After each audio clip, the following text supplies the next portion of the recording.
Hello everyone! Magandang araw at buhay mga kapatid. Ako po si Ate Katz, ang inyong lingkod. Welcome to Love Lingkod Malasakit.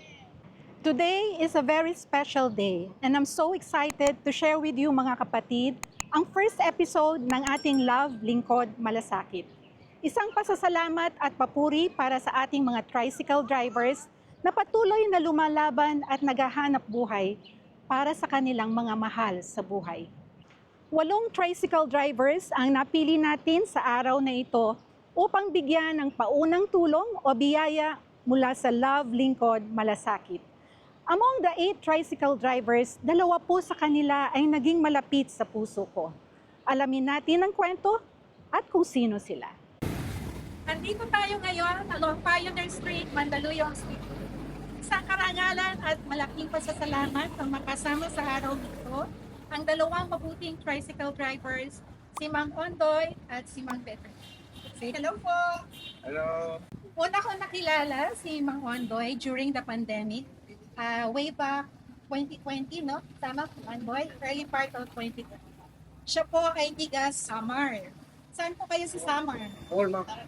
Saan po? Sa Bohol. Bohol. Okay, saan po sa Bohol? Tagbilaran City. Tagbilaran City. So, ang family niyo nandun. Ay, akal na po. Okay. Ilan po yung anak niyo? Siya. Siya. Tagal po ah. Okay. So, nag-aaral pa po ba na kayo?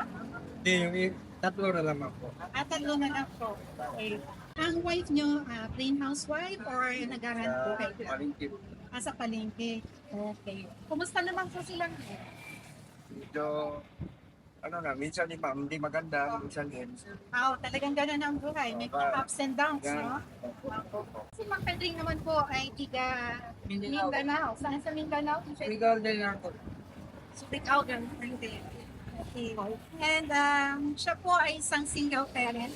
Since when ka po na naging single parent kayo po? Mga dalawang taon. Years na po. Okay.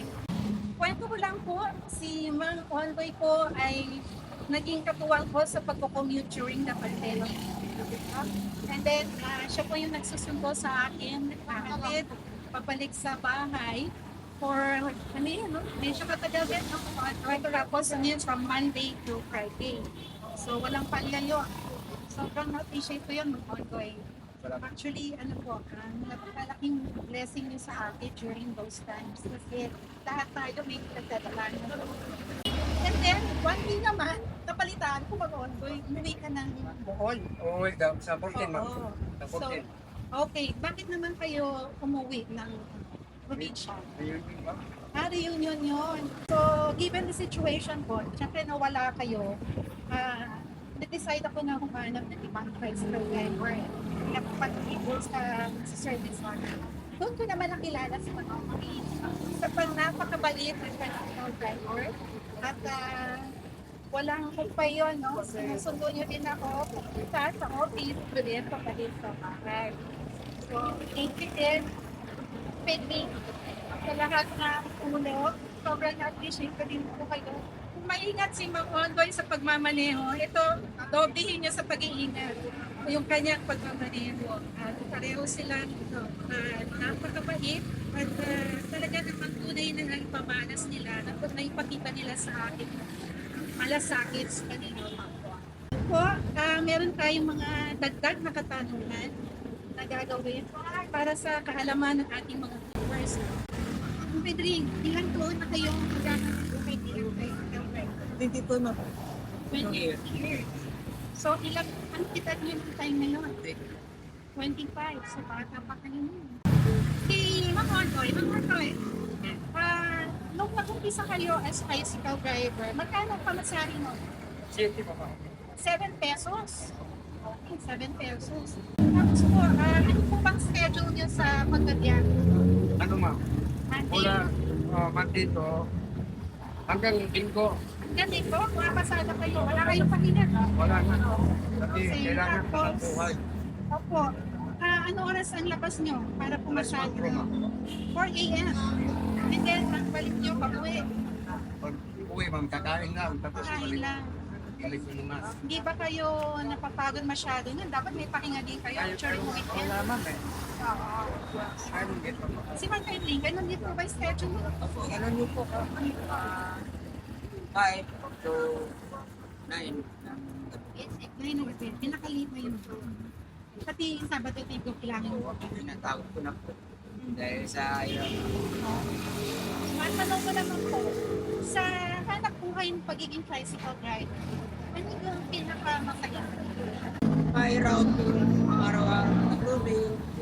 Makukuha mo yung mga pangailangan ng yan. At saka, Magapal. habang naghahanap buhay kayo, parang kayo makikilala. Oo, yeah. Kayo mga Noy, Ganun din ma'am. ganun din po. Siyempre, kung may masayang parte dun sa hanap buhay, meron din pila. Yan ma'am. Yan ma'am. Yun yung mga challenges na tinatawag natin. Ano po yung malaking challenges na na-encounter niyo sa pagiging tricycle rider habang pumapasada kayo? Ayun po, lalo sa Ayun, hanggang ma'am. Hangin. hangin. Mahirap. Baka mapaliktad. Ito kami. So, gusto yung dati yung masadahan. Yun, tama. Sa gitna na tayo. Yan yung mahirap talaga ma'am. Meron po bang pangyayari na halimbawa masama pakiramdam niyo, miski kayo, pero kailangan niyo pa rin bumiyari. Bumiyari. Yun ma'am. Mayroon talaga. Kailangan talaga magkapira sa pagkakilan. Pero po yung pinakamalayong butan na nararating. Mandaluyong ma'am. Kasi yan yung punta na namin. Saan sa Mandaluyong yung Doon sa pinaka City Hall ma'am. City Hall? Alam ko po yun. Kayo mang Petri, saan sa yung kakarating? Doon din. Pagkano pa pamasahe po? Sa Pioneer going to 150. May dalawa pa akong katanungan sa inyo. Ito napaka-importante ako. Ano po ang pangarap ninyo para sa pamilya ni Magre? Dahil sa nga makakain kami. Maganda po 3 meses. Yung Betty. Yun lang ano ko ma'am. Yan ang pinaka-main goal nyo. Oo, na hindi kayo mag-over. Kayo mag-Betty, ano pa ang harap ninyo or meron pa kayong mga future plans para sa mga Naman ba ano ang harap ninyo? Kaya na po ako kung makatapos na yung aral. Kung hindi rin nila maranasan yung naranasan ko. Yan, Yun lang ang pangarap. ang ganda rin so, so, sa pupa ko dyan, ay, so pag sumikapan nila, meron pa kahit gaano kayo. Kahit maraming hamon, tsaka mga pagsulat. Okay. Buto lang. Yes. So last po, baka meron kayong gustong i-share sa ating mga viewers, word of wisdom, yung mga learned lessons for mga kabataan. Sa akin lang, masasabi, basta kahit nanghihirap, laban din tayo. Yes, laban lang. At syempre, Kaya natin. Oo. Importante po, huwag kayong makakalimot kay Lord. Tama. Tama. Ang Ondoy. Ganon din ma'am. Ganon din, laban lang. Laban lang. Laban lang. Okay. Thank you so much. From the bottom of my heart, Mang Pedri, Mang Ondoy, aking pasasalamat sa inyong kapitinan. Malasakit at syempre, yung inspirasyon na binibigay niyo din araw-araw sa ating mga kapatid. Lalo na sa mga pasaheros ninyo everyday, no? So, continue to spread kindness and compassion no matter what. At sanabi na po tayong happy people. Okay? So, mabuhay po kayo lahat. Thank you so much. Hindi po dito nagtatapos ang ating episode, mga kapatid. Mayroon pa po tayong 6 na tricycle drivers na pawang mga senior citizens na naghihintay ng ating tulong. So, wait lang po. There's more. Magandang umaga po sa inyong lahat. Kumusta po? Kaway lang po tayo sa ating mga viewers. Okay. Kumusta po kayo? Ayos lang po ma'am. Okay. Mga kapatid, sila po yung ating 6 na tricycle drivers na sinama natin para dito sa Love Lingkod Malasakit first episode. So, pakilala po kayo? Ako po si Jardine Castigo po. Ilas kayo po. Tonin Morate. Sinilo Hatitan po. Oli Herrera po. Ako po si Ronnie Publico. Okay. Tatay Ronnie, ilang taon na kayo sa pagiging tricycle driver? May gita po 20 taon. 20 years? Opo. Opo. Kuya, Ako po, 7 taon po ako. 7 years. Tapos si tatay, 18 years po, ma'am. 18 years. Opo. Oo, ang tatagal na ninyo, no? Tatay Paul, 16. 16 years. 20 na po ako. 20 years po. Opo. 12 years Si Kuya Jordan, 12 years. 12 years. Okay. Sa paghahanap buhay ninyo bilang tricycle driver, ano po yung pinaka mahirap na challenges na kinakaharap ninyo everyday? Sino pong gusto sumagot? Ma'am, Sige po. yung ulan at saka araw po, ma'am, pag nabutan po Oo. kami, ano ma'am, magkakasakit po kami, ano. Oo, tama po. Ganyan. Nainitan, tapos biglang dating yung ulan. Oo, Ano po? totoo po yun. Kasi yun din ang sinabi ni Mang Pedring tsaka ni Mang Ondoy. So mahirap po talaga yung pagiging tricycle driver, no? Hindi siya ganun kadali.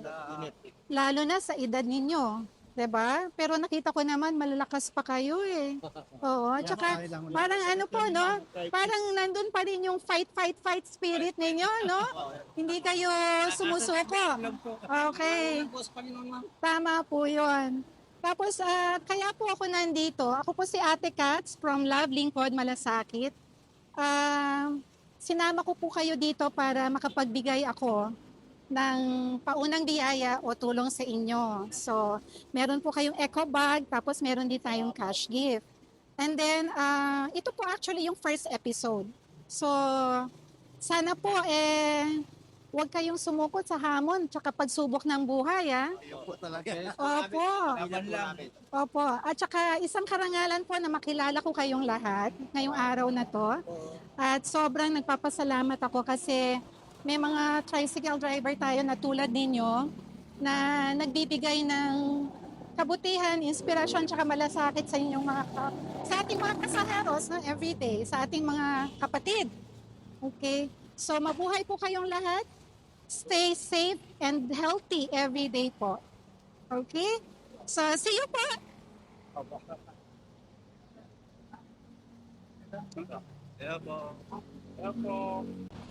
Lahat po ng ating mga tricycle drivers ay makakatanggap ng eco bag at cash gift.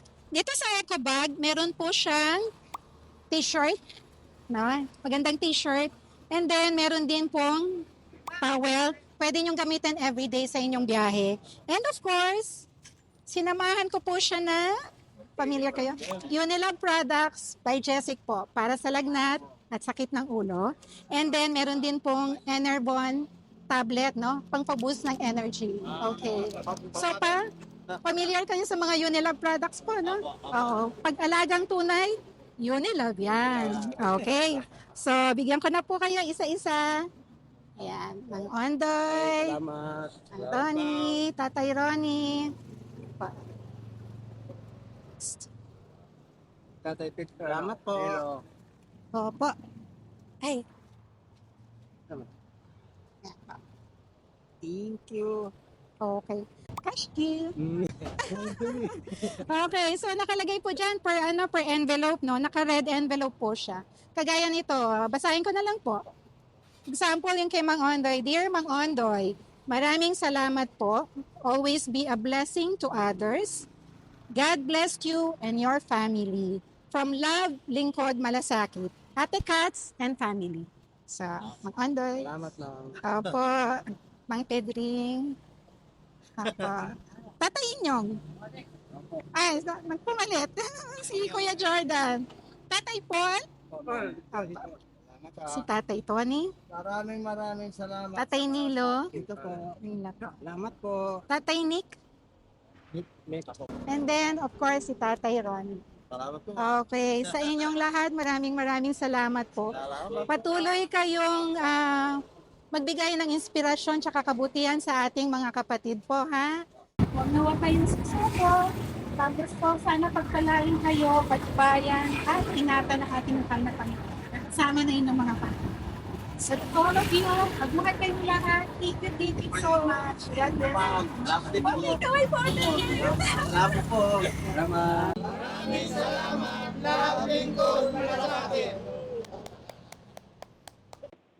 Maraming salamat sa ating mabubuting tricycle drivers. Really worth the time and effort. Ang sarap sa pakiramdam na makatulong sa ating mga kapatid who may be struggling and in need. I'm sure masaya at na-appreciate nila ang tulong mula sa Love Lingkod Malasakit. Sa inyong lahat mga kapatid, thank you so much for watching this video. Layunin ng Love Lingkod Malasakit ang makapagbigay ng tunay na pagmamahal, malasakit, inspirasyon, kasiyahan at pag-asa. Mahalin natin at tangkilikin ang Love Lingkod Malasakit. Remember to like this video. Feel free to write your comment below. I would love to hear from you.